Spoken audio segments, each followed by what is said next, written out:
So we're going to be working on Plant-H16. So upon first inspection, you will notice that this picture is in the way. And it is right smack on top of a growing point. So what I'm looking at right now is how obstructed it is. And if you notice, if I turn this a little bit, you can see how, let me see if I can zoom in a little, how the obstruction has pressed against the crown of this plant. Sorry for the shake, folks.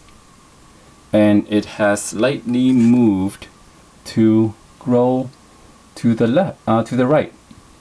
So if this picture is left alone, this growing tip is going to continue growing this way instead of going straight up. So to help it grow properly, let me see if I should remove the picture. I know some of you are saying, oh my God, no, that's a beautiful picture. But then if the growing tip is messed up, you can have an ugly plant. So let me see if I can make room for it. If not, it's gotta go. Let me see. And if you over manipulate it, it'll just snap right off. So be careful.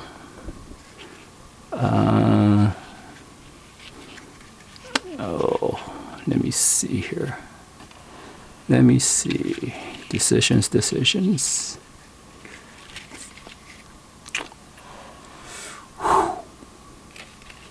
Let me see. And this one, I don't want to mess this little guy up. You know what? I don't think I have a choice. Let me see. What if I move it down that way?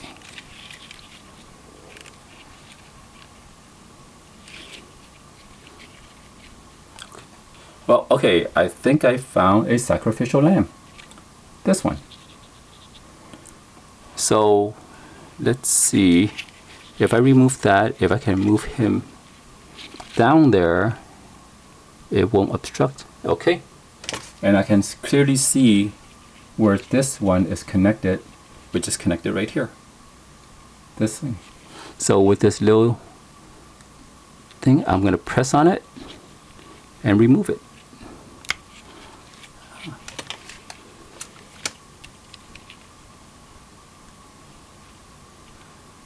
Now what I will do is, because this is such a nice picture, I'm going to save this for a future, save this to propagate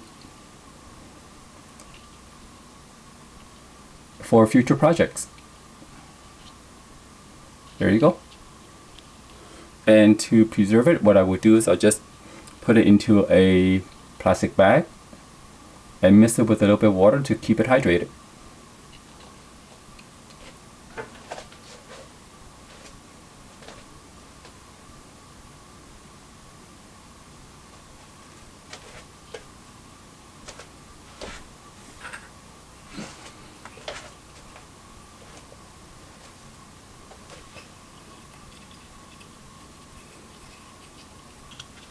Okay, for now, I'll just keep it in a little bucket, add a little bit of water, fill it up, and there you go. And this will keep this picture hydrated until I can get to it and put into some potting media. Now with that picture out of the way, I'm going to move this down.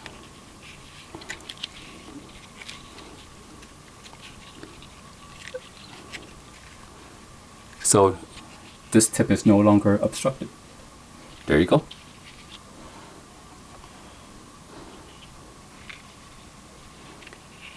And if we look, oh, let me go back. Back out.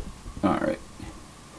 So now if we look down here, let me move it to this side, you will see there's a picture that is crossed.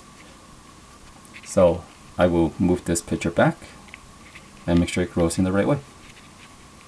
There you go. So looking further, now I do see some developing plants that do need to, developing pictures that should be removed because of overcrowding. So this one right here will need to be removed. Or unless I can make some room for it, then I won't need to. Yes, I'll need to remove it.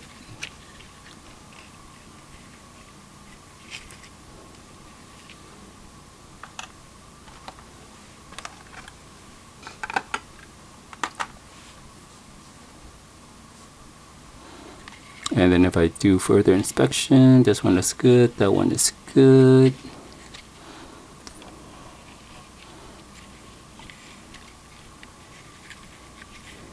This one's okay.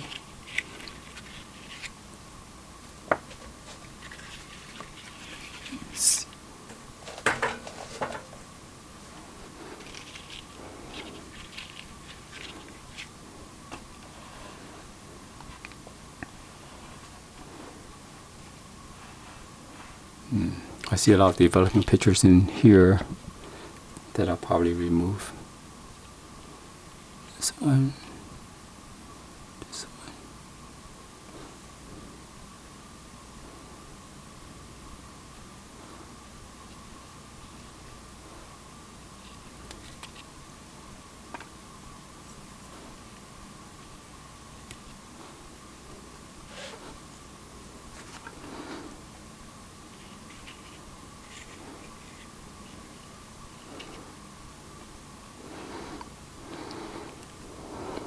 Okay, so overall I think it's doing pretty good. Let's see.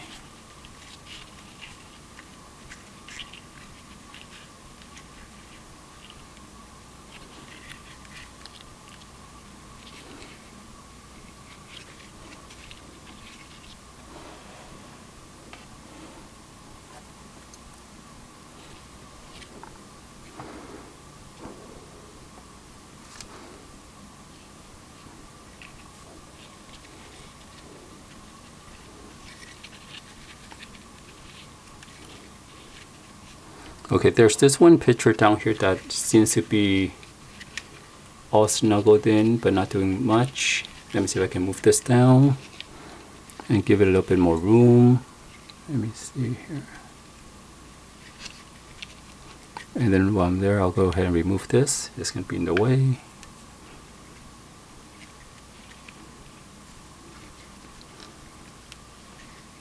Let me see if I can make room for it rather than removing it.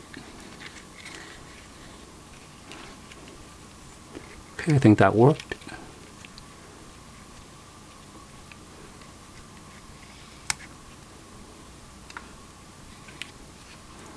Okay, that worked.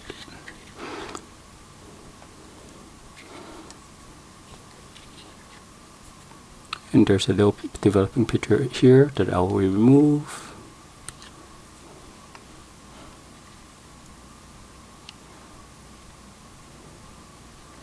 All right.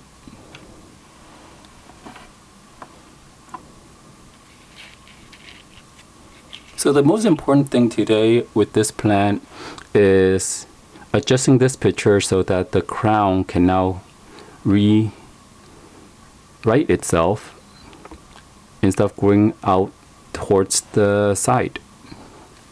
So having said that, and now we're done, I don't see anything else I need to do with this plant except to feed it. And coming over here, I'll feed this pitcher. Now this is an older pitcher, and believe it or not, these pitchers can last a really long time if it's not overfed or abused. It can be here for, gosh, I think I've seen pitchers for a year.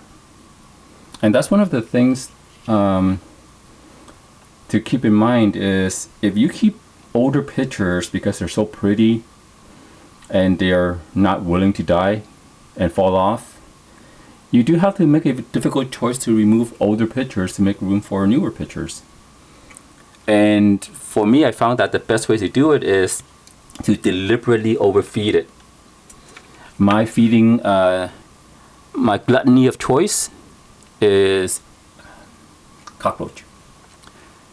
And I do keep a colony of cockroaches, so I would just find one that is, maybe 1/4 inch and pop it in. And then a week later, I'll pop in another 1/4 inch. And then usually at that time, the pitcher will start to die right where the glands are inside the pitcher. So that's how I would naturally help the plant abort a pitcher if there's just too many of them. Like for example, this one right here, I would put in a sizable roach, maybe this big, and it will help this pitcher get indigestion, and it will die on its own. Well, technically not on its own. I have a helping hand in that. So back to feeding. This. Let me do this. Now this is a very weak solution. Oh, and by the way, the roach that I use is not a dubia. It's the Turkish red runner roach. Okay, they don't climb, so it's very easy to keep them in a storage bin. And they usually live quite happy. And of course, they also have their own maintenance issues. But that's another story for another time. Now, since I have lost track on who I've fed and who I've not fed, I'm going to just top everybody off with water. And also, if you have everything topped off with water, they usually can do quite well when summer approaches and the climate gets really hot. I have these guys growing in a unheated indoor room with not much ventilation. The only thing I do have going on is a fan that will blow at them at intervals of just 30 seconds every hour. And that movement there of air helps keep down whatever mildew or stagnated air that is around the plants, keeping them nice and healthy. So that's about it for today for this plant. Thank you for watching and have a great day.